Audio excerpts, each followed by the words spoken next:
tardes, queridos amigos y queridas amigas de su programa Conversación Abierta con el Reverendo Bolívar Flores.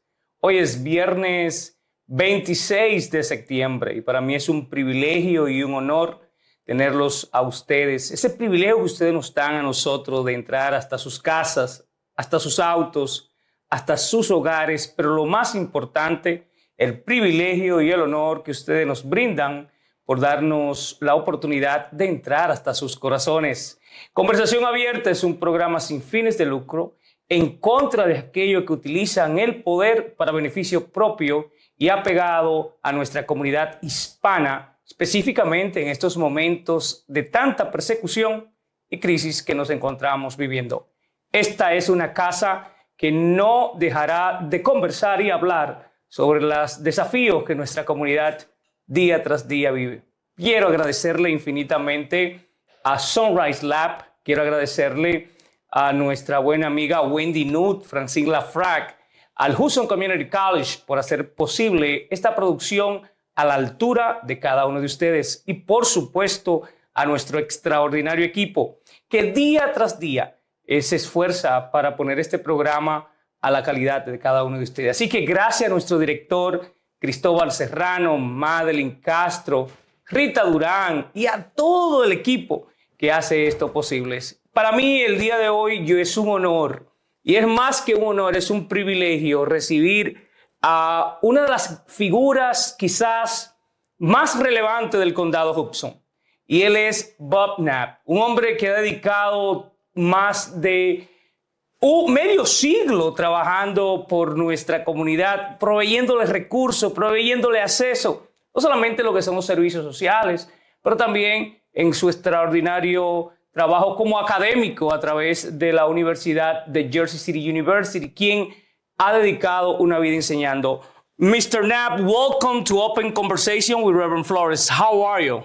Reverend, thank you. I'm very well, and I'm very grateful and humbled to be here today in your studio and interacting with you and the entire staff. Thank you. Mr. Knapp, it's my honor, it's my privilege have somebody like you who dedicates almost 45 years. 57, 57 years. If I may, but I'm only 39. That's good. So tell me how you start, Mr. Knapp. Well, I've lived all my life very proudly in the city of Jersey City. I did a small stint in the service, and I had come out of the service, and I met up with these gentlemen at the time. One was a Jersey City councilman, one was a county freeholder. Now it's a commissioner, but at that time was freeholder. And they saw me, and they knew that I wasn't working, and they said to me, quote unquote, "Kid, would you like to go to work?" And of course, I said, yes, absolutely. They asked me what type of education. At that point, I had 2 years of college towards a BA degree in sociology. And through their good graces, I was able, on December the 9th of 1968, as a young kid, I started work at that time, the Hudson County Welfare Board. It was an autonomous board. Autonomous is still part of county government, but run by a board of directors, et cetera. That's how I started. And now in 2025, what's your title, sir? Well, I stand more on working with people than titles, but my official title for the county is Deputy Director of the Hudson County Department of Family Services and Prisoner Reintegration. So, Mr. Knapp, can you describe to us specifically the service that your department provides? Yes. If I may just, I serve under a terrific director. You're all familiar with him. He started much of the reintegration program in Hudson County, Director Frank Mazza. And I'm honored to serve with 2 co-deputy directors, both attorneys, by the way, Susan McCurry and Catherine Healy. We have approximately 700 employees, from administrators to online supervisors. We have 20 administrators, 84 online supervisors, and then several hundred casework staff with clerical and other type of support. And what we do for the residents of Hudson County, for those that, and I'll get into the reintegration portion separately, but For those residents, whether they be parents or a parent with dependent children, or single individuals, or aged, we run a program within our Medicaid office, nomenclature, the aged, blind, and disabled, and just what it describes. But I'll start with Medicaid because there are several programs under which Medicaid is funded by the federal government and the state government together. And we'll start off with those programs, those Medicaid programs that service those parents, whether it be a single parent or joint parents in a home. We call it under the TANF program, the Temporary Assistance for Needy Families. In that program, we evaluate the family unit for cash assistance, for Medicaid assistance, and for SNAP. Now, SNAP was formerly known as the food stamp program. We then move into the single individuals, those that are age 18 but below the age of 65. We evaluate those individuals, singles, whether they be male, female together, or without minor children in their care, for what's called the Affordable Care Act, ACA, formerly known as, years ago when it was started under President Obama, Obamacare. We evaluate those individuals. Then we have, as I just indicated prior, the aged, blind, and disabled, serving those residents age 65 and older. Many of them require, and what we try to do now, many of them prior would just go into a nursing home, and that would be their life for the rest of their existence. We now, under the ABD, or the Aged, Blind, and Disabled program, have the ability to evaluate those folks for long-term care in the community. If they're so appropriate medically and socially and psychologically, that we are able to fund and pay for home health aides and other type of assistance into the home, which then allows them to stay in the home with their families and receive the services. Let's put in a hold there and let's go to commercial and we come back with that topic. What do you think? Yes, sir. Let's do that. Vamos a unos cortes comerciales y regresamos en breve. Sabor del Café Restaurant está ubicado en el 31 de la Martin Luther King en Jersey City, Nueva Jersey 07305. A través de la experiencia y dedicación de su chef Cándido Ortiz, usted puede disfrutar de una gama de comida latinoamericana. Así que les invitamos al Sabor del Café a probar esta gama de comida del chef Ortiz. Cuando se habla de belleza y se habla de buen tratamiento para tu pelo, debe visitar Kaylee's Salon, ubicado en el 28 de la Martin Luther King Drive en Jersey City, Nueva Jersey. A través de la dirección de su directora ejecutiva, Yamile Martínez, puede contactarse al 201-687-4266. Para una buena cabellera, para un buen pelo saludable, visite a Kaylee's Salon. Bienvenido a Conversaciones Abiertas con el reverendo Bolívar Flores. No existe en el diccionario de ninguna lengua un calificativo que yo pudiese utilizar para plasmar la alegría que siento hoy. But I'm here with the Bible of Social Service, Mr. Knapp. You are the Bible Social Service. So, Mr. Knapp, what's the difference in the social service in Hudson County to the social service in Essex County? You work in collaboration, how that work? Well, each county, the 21 counties in the state of New Jersey, all have by law, by statute, a county welfare agency. The name has been changed more and rightly so to county social services agencies, taking that stigma of the word welfare away from the name of the agency. So every county has their own board of social services, whether it be an autonomous board or a division within county government, as Hudson is. We are provided oversight by the New Jersey Division of Family Development, Assistant Commissioner Natasha Johnson, who is extremely helpful in guiding us and supporting each county welfare agencies in following the rules and regulations. All the rules and regulations are the same for each county. The programs that I will speak about today with you, Reverend, are also active by law, by statute in each of the 21 counties. Mr. Knapp, so how many hours you work?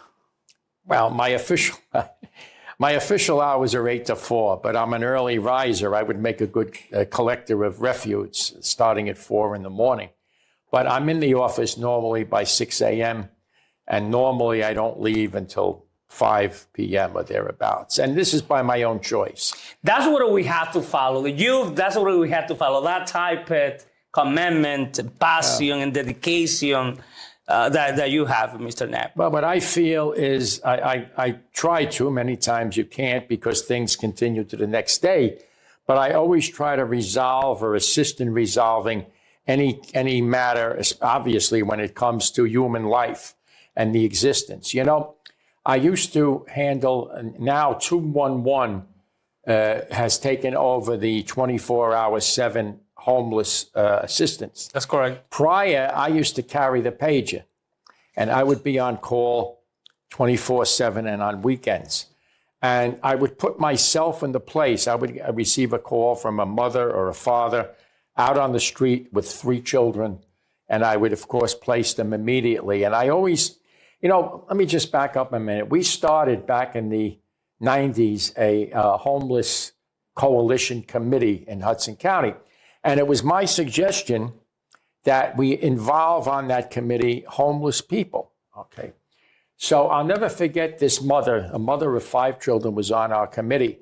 And to this day, when I put my key in my apartment door to open it up, I always remember what this lady, this mother, had said, that all she wanted ever was a key to her own apartment. And that's the kind of thing that we do, not just by the statute, not just by the regulation, but with human heart and feeling. Mr. Knapp, and you touch a really important piece for me. Why is important, like in this case, for the homeless coalition that you suggesting that a home be a part, why is important that someone, for example, myself, who work in the reentry community, engage with others? Why is it important?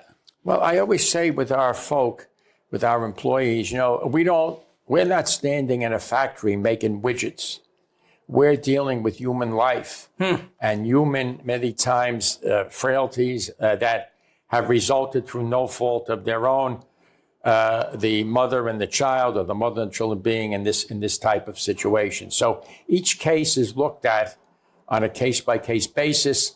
We have our social workers who then review and follow each case and attempt to suit the assistance to the needs of that family or individual. Mr. Knapp, I assume that you see a lot of change in Hudson County from 40 years back to now. What is that change that more impact your life? Is the newspapers no more? What is that? Well, on the positive side, the negative side is the end of the newspapers. And if I never saw a computer, and if I never saw one of those iPads or whatever, I wouldn't be unhappy, okay? But on the positive side, Jersey City has become such a diverse community. Each area of the city, whether it be Indian Village by Journal Square, whether it be downtown, the many Hispanic communities, and then in Greenville, a mixture of Filipino and Asian Indian, et cetera. We are diverse, and we attempt to tailor the regulations in the programs without violating the without following the regulations. We attempt to tailor it to each background of the folk that we serve. Sir, at the national level, we have new president, new administration, new vision of the United States. How that affect specific Hudson County? Well, we call it the big, beautiful, bad bill. No, the big, bad bill, not beautiful bill. And we are so fearful on a day-to-day basis. Of course, much of the stuff, unfortunately, that we read about that's being proposed, thankfully, has not reached our level on the state and local level. But we are attempting to prepare the best we can for the worst.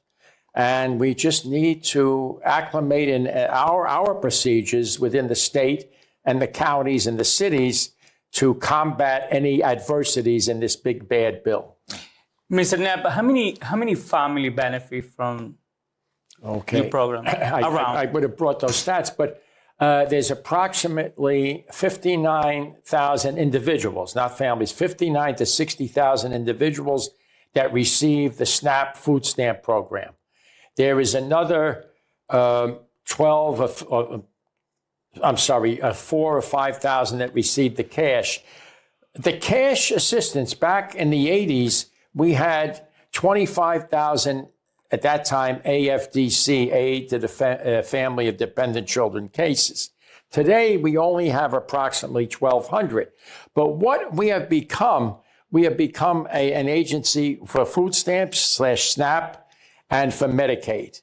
That is the trust of much, if not all, of the applications that come through our door. Mr. Now,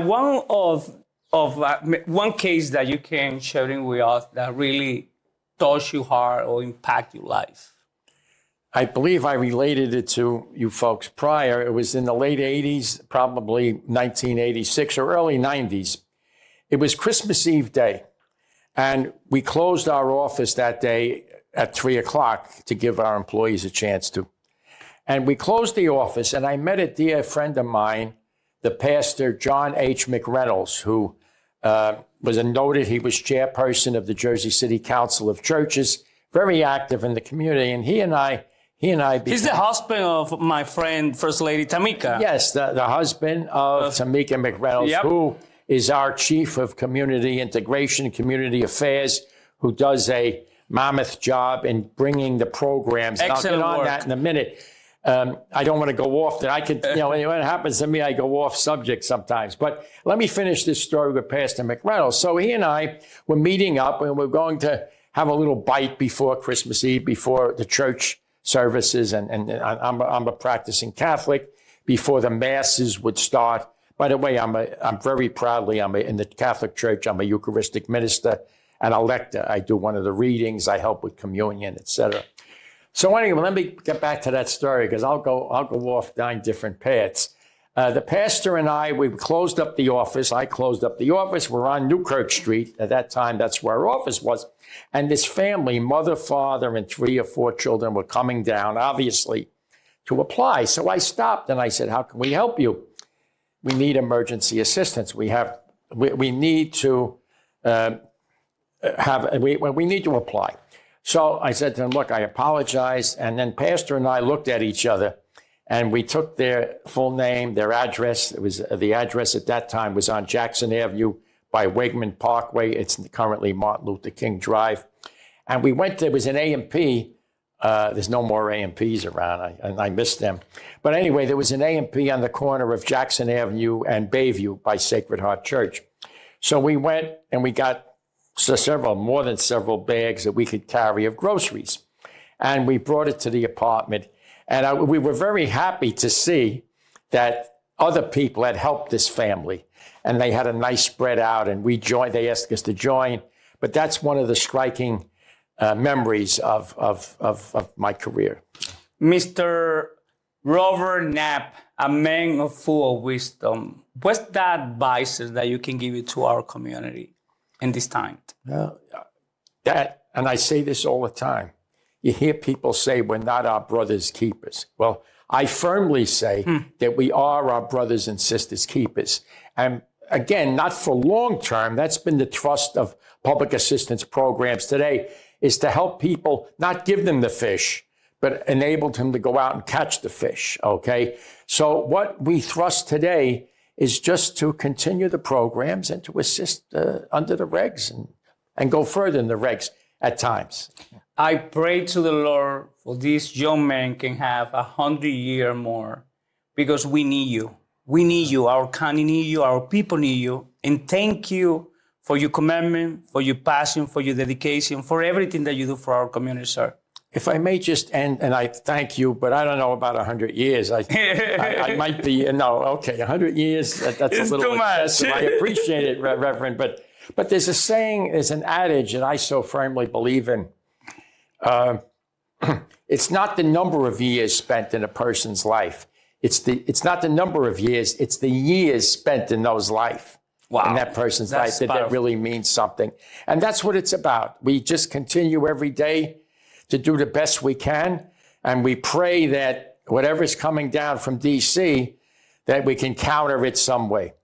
Mr. Knapp, thank you so much for Thank you for having me. Thank you, Reverend. Thank you. Tuvimos con nosotros al señor Robert Knapp, quien es un hombre dedicado por más de medio siglo a proveerle servicios sociales a las personas más vulnerables del condado Hudson. Más de 59,000 familias se benefician a través de estos servicios que ofrece el Departamento de Servicios Sociales a través del liderazgo de Frank Massa y nuestro querido Robert Knapp. Será hasta nuestra próxima entrega, donde traeremos un programa a la altura de cada uno de ustedes. Pero no me puedo ir sin agradecerles a cada uno de ustedes el privilegio y el honor que nos brindan de entrar hasta sus casas, hasta sus trabajos, hasta sus autos, pero lo más importante, por el privilegio y el honor que nos brindan de entrar hasta sus corazones. Y yo sé que el señor Knapp want to say something more. I do. So let's do it. I'm sorry. You know, you ask Knapp what time it is, he'll tell you how to make the watch. But I want to commend, and I would be not due diligence if I didn't commend the New Jersey Reentry Corporation, the very Honorable James McGreevy, the Honorable Bolivar Flores, Reverend, and all the staff of the reentry program and what they do on a day-to-day basis, which, by the way, through the encouragement of Governor McGreevy, Director Mazza has ordered that there be caseworkers, social workers in the Hudson County Correctional/Rehabilitation facility. So before a person is discharged, released into the street, they would have the ability to access SNAP or food stamps, cash assistance, and most importantly, a housing situation. So when they are released, they are not released, quote unquote, in the street, but to a facility for housing. They have food, and they'll have cash money if they need clothes. And we encourage that another county follow these best practices, because our brothers and sisters released from prison with maybe no food stamp, no identification, it's really hard to reintegrate to our communities and so forth. So thank you so much for your leadership, and thank you to Director Massa. I will. I'll extend that to him, and thank you, Reverend. Thank you so much. Thank you. Thank you. Será hasta nuestra próxima entrega.